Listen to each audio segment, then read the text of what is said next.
আমি আজকে আবার এসে গেছি যথারীতি ক্লাস 9-এর যে চ্যাপ্টারটা হচ্ছিল বল গতি। সেখানে আজকে আমি তোমাদের নিউটনের দ্বিতীয় গতির সূত্র এবং সেখান থেকে বলের পরিমাপটা কিভাবে করব এটা একটু আমি তোমাদের বোঝাবো, কারণ এইটা একটু বোঝার আছে। মানে অনেক বইতে তোমাদের যে বইগুলো রয়েছে, অনেক বইতে নিউটনের দ্বিতীয় গতিসূত্রটা ঠিক করে দেওয়া নেই, এবং সেখান থেকেই যে বলের পরিমাপ মানে F=ma এই প্রমাণটাও ঠিকঠাক করে দেওয়া নেই বা ভালো করে বোঝা যায় না। ঠিক আছে, তো চলে আসার আগে আরেকবার বলি যে আমার এই ভিডিওটা তোমরা প্রথম থেকে শেষ অবধি দেখো, আশা করি কোনো সমস্যা হবে না বুঝতে। আর লাইক, শেয়ার, ভিউ, কমেন্ট এগুলো তো তোমরা করবে, এইটুকু আশা আমি রাখি।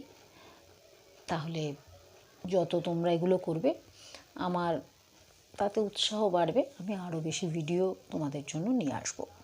চলে আসি এবার আমাদের পড়াতে।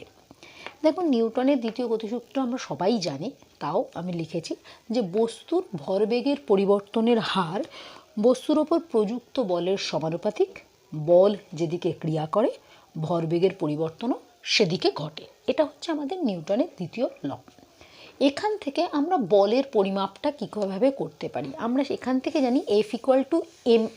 এই F=maটা এলো কোথা থেকে, আমি আজকে সেইটা তোমাদের ভালো করে বলবো। না, ধরা যাক, ধরে নিচ্ছি যে একটা m ভরের বস্তু, ঠিক আছে,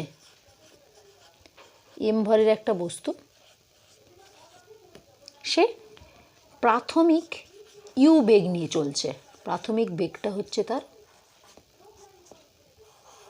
u, ঠিক আছে।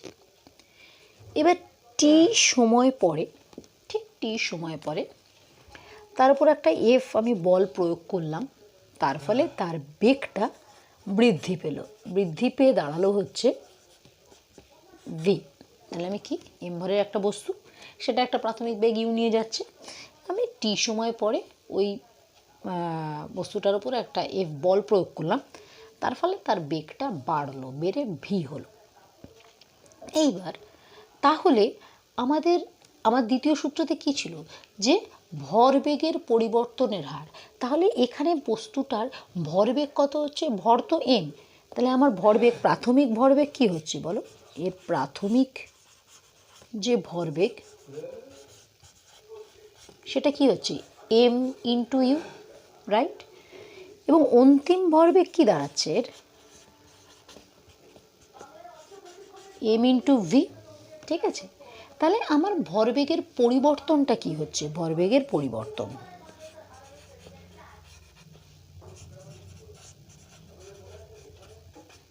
কি হচ্ছে, mv মাইনাস mu, ঠিক আছে। আর এই ভরবেগের পরিবর্তনের হারটা কি, হার মানেই তাকে সময় দিয়ে, কত সময় পরে ঘটনাটা ঘটছে, টি সময় পরে, তাহলে আমরা এটা লিখতে পারি mv minus mu by T. এবার এখান থেকে আমি এমটা কমন নিতেই পারি, দেখো এমটা কমন নিলাম, v minus you by T. এটা কি তোমরা জানো তো, এটা কি বেগের পরিবর্তনের হার, আমরা আগেই শিখেছি, ত্বরণ। তো তাহলে আমি এখানে m*a লিখে দিলাম, ঠিক আছে।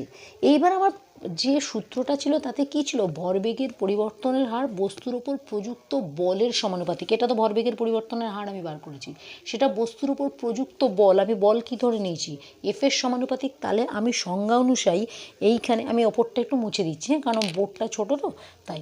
তাহলে আমি সংজ্ঞা অনুসারে আমি কি লিখতে পারি, F সমানুপাতিক ma লিখতে পারি কি পারি না, কারণ আমার তো ভরবেগের পরিবর্তনের হার প্রযুক্ত বলের সমানুপাতিক। দেখো আমি এখানে ভরবেগের পরিবর্তনের হারটা বের করেছি কি, mv মাইনাস ইউ, মানে এমটা কমন নিলে v minus you by T, যেখানে v minus you by T হচ্ছে ত্বরণ, আমি তাই এ বসিয়ে দিয়েছিলি ma। তাহলে সেটা হচ্ছে আমার যে প্রযুক্ত বল, আমি F বল প্রয়োগ করেছি, তার সঙ্গে সমানুপাতিক F ভ্যারিজেস ma।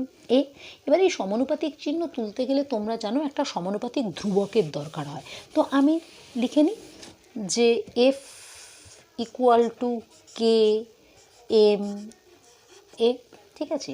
এবার এই কে এর মানটা আমার চাই। ধরো আমি যদি একক মানে একক বল যদি প্রয়োগ করি, মানে এফটা একক, একক বল যদি প্রয়োগ করি কার ওপর, একক ভরের বস্তুর ওপর, এবং তার ফলে যদি আমার একক ত্বরণ তৈরি হয়, মানে সবই ওয়ান, একক ভরের বস্তুর ওপর একক বল প্রয়োগ করলে যদি একক ত্বরণ হয়, তাহলে আমার কে এর মানটা কত হচ্ছে, সবগুলো বসাও, এফের জায়গায় ওয়ান, কে ওয়ান ইন্টু ওয়ান, তার মানে কে এর মান পেয়ে যাচ্ছি ওয়ান। তাহলে একক বলের বস্তুর ওপর যদি আমি একক বল প্রয়োগ করে একক ত্বরণ হয়, তাহলে আমার কে এর মান হয় ওয়ান।